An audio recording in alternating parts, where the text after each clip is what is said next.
Storya siyang papa, Daniel Pulangos, third year college student engineering. Pag magkaon sila gahilak si Daniel, ano man, there's something siyang calling. Third year na siya sa engineering. Pero magkaon sila sabay sa iyang family, gahilak siya, katuloy ang luwa. Nagduda yung pabayot ba siguro ni? May gusto i-amin, pero sa diyang di niya ginabungan.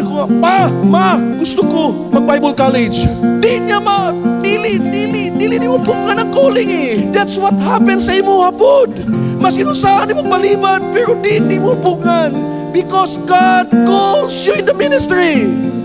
You can be a full-time Bible college student, Bible institute. You can be a full-time pastor, pastor's wives, missionary, church staff. Pwede. Go and sell. But listen to this. Don't get me wrong. You can be an engineer for God. You can be a doctor for God. You can be a teacher for God. You can be a businessman for God.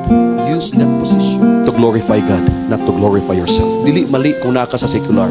Ang mali diya kung naka sa secular, wala nimo ginagamit ang imong kinabuhi dinha sa Dios.